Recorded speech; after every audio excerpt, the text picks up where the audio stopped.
So this morning, it had been reported, it had been talked about really on all corners of the internet. You've had some people that have some interesting things to say about that because they don't like it for various reasons. But we're going to cover it, and I'm going to chime in on what my thoughts are and what I think this necessarily means. So let me set the scene for this. And he acted very fast. So Elon Musk was posting, and he posted a series of polls on Twitter. And he looked at it like, well, this is the public square. And he used the term democracy, which I took issue with for sure, because democracy is not good. And he looked at it like, or his tweets were saying like, well, because of democracy, yeah, like he said, like this is one of his polls right here. He says free speech is essential to a functioning democracy. While I understand if you're using, first of all, I don't think free speech is even a thing, unless you're using it in the context of like, well, the government doesn't have the right to intrude on that, then yeah, that's one thing. But great Murray Rothbard will talk about this. There's no such thing as free speech. There's only private property and private property rights. Nonetheless, he's looking at it like, and what he had said before, he's like, well, in order for this functioning society to be a thing, then essentially he thinks that Twitter, he thought that it should adhere to these sort of principles, whereas he wanted to also get a poll from the other people. And obviously the poll came back and it was saying that no, Twitter does not adhere to this principle of what they believed as free speech. This is why it's important when you do stuff like this. I think it's important that people define their terms instead of just operating as if what they say is like they have the same idea of what that term means. So in this one, there's democracy and free speech. I think if you ask different people, that shit's gonna mean different things to different people. But democracy, if you think is like, oh, basically majority vote in some way, then fuck that. I'm not interested.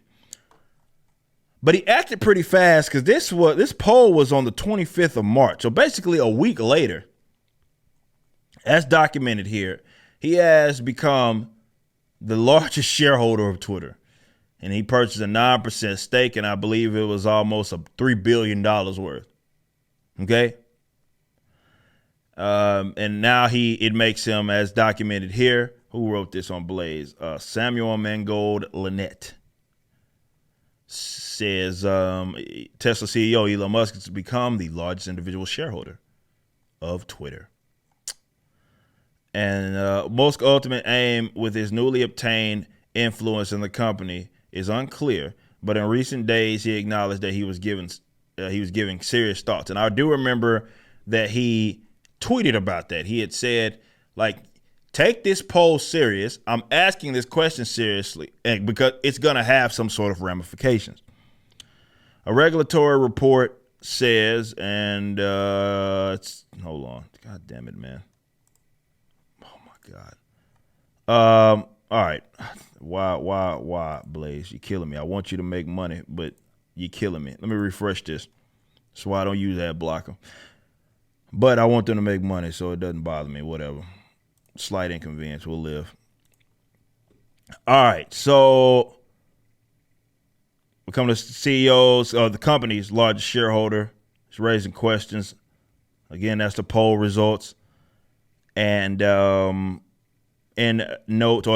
regulatory report released after Musk purchased the shares indicated the billionaire's investment is a long-term investment, and he was looking to minimize his buying and shelling of shares. So he wants influence in the company is essentially what he wants.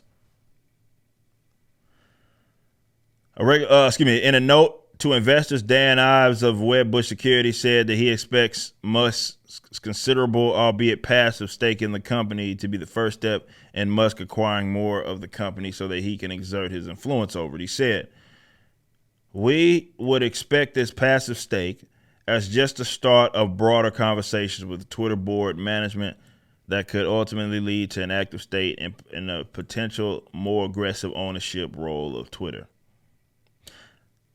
Aside from his purported dedication to free speech as a concept, Musk Interest in Twitter could also be inspired by the U.S. securities regulators restricting his ability to freely post his thoughts on Twitter.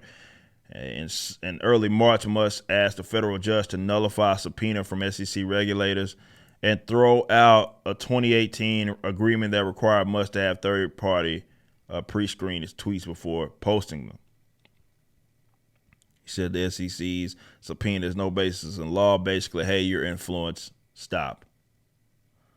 Musk's recent purchase of Twitter was celebrated among conservative figures online who have been critical of Twitter's manipulative enforcement of its rules and regarding speech. And for those of you that don't know, that's really where all of this comes from. It's that, look, whether you like Elon Musk isn't particularly important.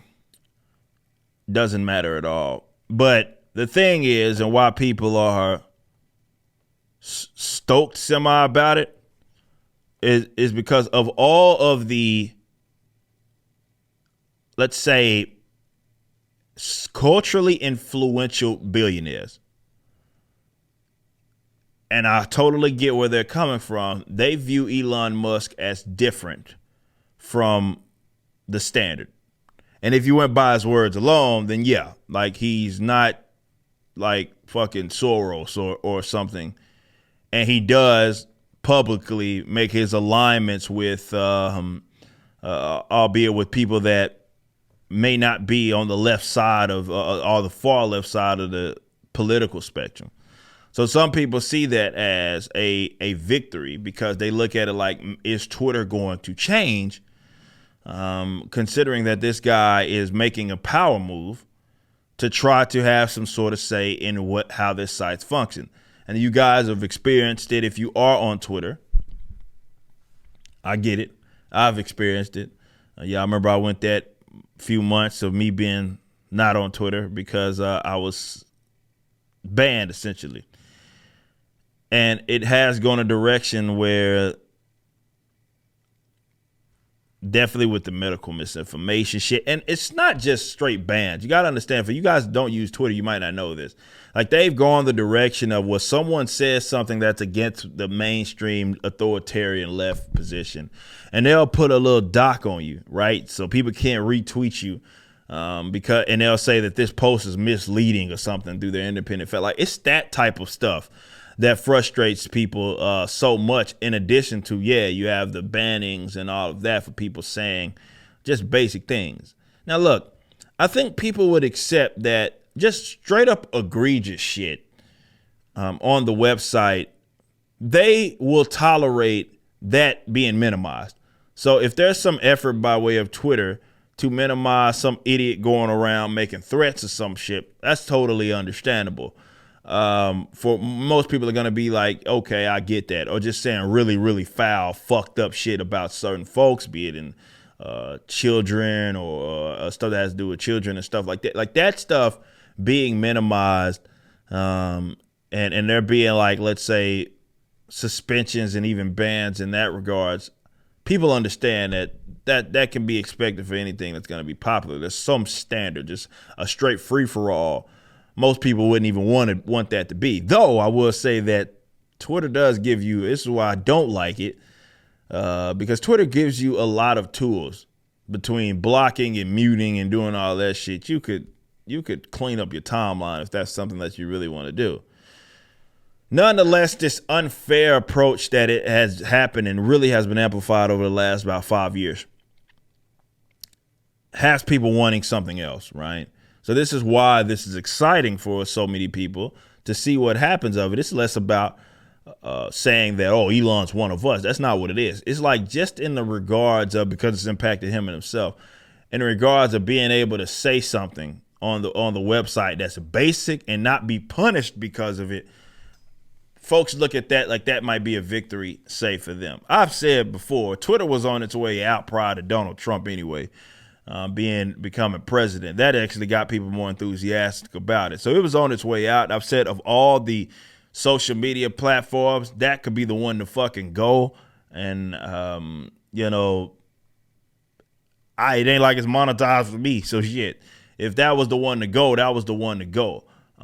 This is why I was like, I'm not deleting any tweets. I'm not removing anything. Y'all gonna have to lift the suspension. But if y'all don't ever lift the ban, suspension, or whatever you wanted to call it, then I just won't be on the website. And then they eventually let it go, and I went about my business. But yeah, like I wasn't, because I was like, I can do without this Twitter shit. Like it ain't the biggest deal in the world. So it's hard to say what it means, because yeah, he's a majority shareholder. That's clearly a fucking power move, man. Would Twitter be better in the event that that's the adjustment? Yeah.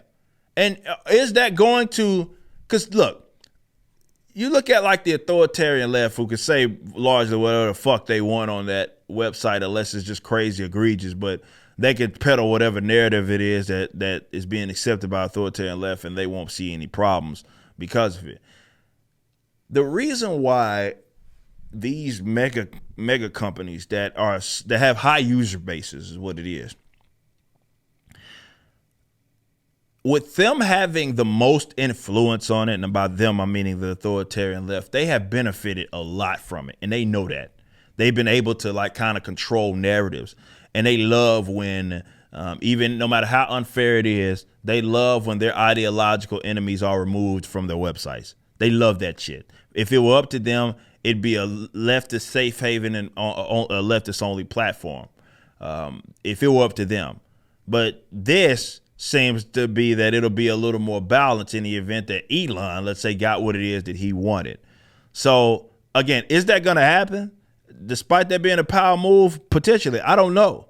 We'll see. But yeah, there's going to be some internal struggles with this. And that's what I'm more intrigued by, and how the people that are already working within Twitter and have been getting off on this now kind of have to answer to this shareholder who's bringing in so much money, or rather who owns so much of the company now. It's going to be interesting, or rather it's shares. It's going to be interesting to see what comes of that. And I'm going to be keeping tabs on that. Less about what Twitter does and more about how's that internal conflict within this company going to look like, because they have been getting away with what they have been getting away with for a little bit now. You just listened to a clip from my podcast, For Cannon's Sake, which is live throughout the week at 12 p.m. Central on youtube.com/YoungRipper59 and odyssey.com/@YoungRipper59. Be sure to check out my website, ericdjuly.com, so you can stay up to date with everything it is that I'm doing. You can also become a member and get access to a bunch of cool perks and exclusive content, which includes a social media hub where you can interact with myself and other members. It even has an app that you can get, which is now live in the Google and Apple stores.